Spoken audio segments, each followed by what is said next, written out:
দেখুন তৈরি হয়ে গিয়েছে মশলা আলু আর সাবুর পরোটা।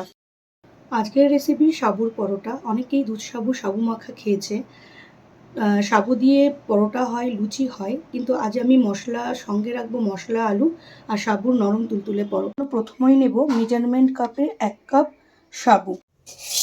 হালকা করে একটু ভেজে নিতে হবে। একটা পাত্রে ঢেলে এটা 5 মিনিটের জন্য ঠান্ডা করতে দিতে হবে।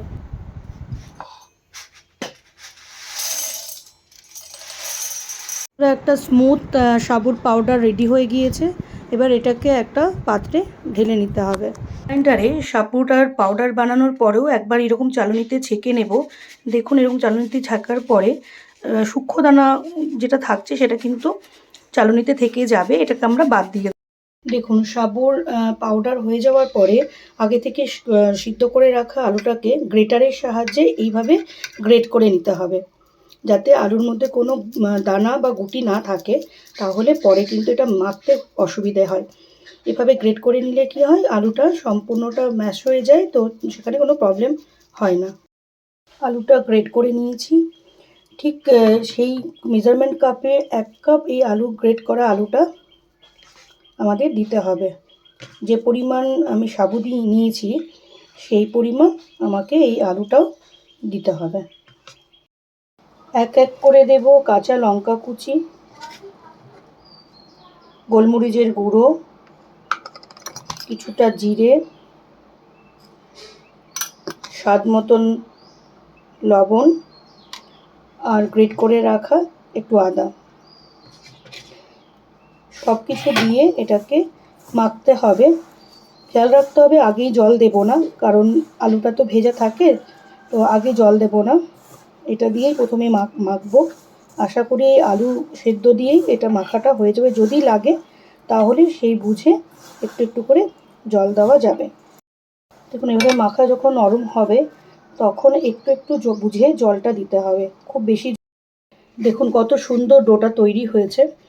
এটাকে আমি একটু রিফাইন অয়েল জাস্ট একটু মাখিয়ে আমি 10 মিনিটের জন্য এটা রেস্টে রাখবো।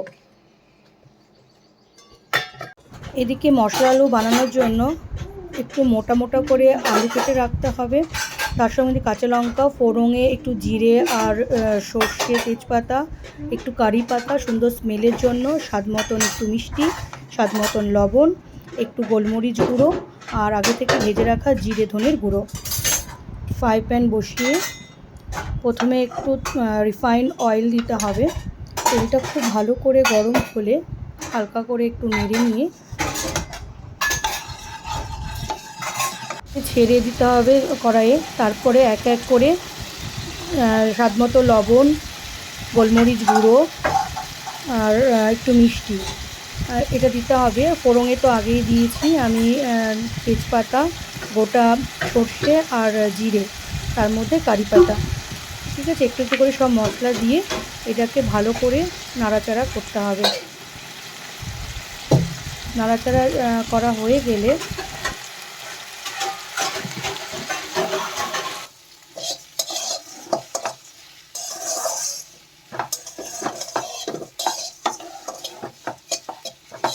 মশলা আলু একদম রেডি হয়ে গিয়েছে। জাস্ট নামানোর আগে একটু ঘি ছড়িয়ে আমি গ্যাসটাকে অফ করে 5 মিনিটের জন্য ঢেকে দেব। দেখুন একদম তৈরি হয়ে গিয়েছে মশলা আলু, যা খেতে ডোটাকে আমি এরকম গোল গোল লেচির আকারে করে নিয়েছি। বেলার আগে একটু ময়দা ছিটিয়ে নিতে হবে, না হলে কিন্তু লেগে যেতে পারে। তো ফ্রাই প্যান বসিয়ে লো টু আঁচে দিয়ে প্রথমে একটু তেল নিয়ে দিতে হবে কড়াইতে। ভালো করে তেলটা গরম হলে হয়ে গেলে ঠিক আস্তে করে উল্টে দেবেন। দেখুন একটা হালকা লালচে ভাব আসছে, একটু লাল লাল হয়ে গেলেই এটাকে নামিয়ে নেবেন। এক এক করে আমি পরোটাগুলোকে এভাবে ভেজে নেব। পরোটাগুলো কেমন সফট আর নরম হয়েছে। দেখুন তৈরি হয়ে গিয়েছে মশলা আলু আর সাবুর পরোটা।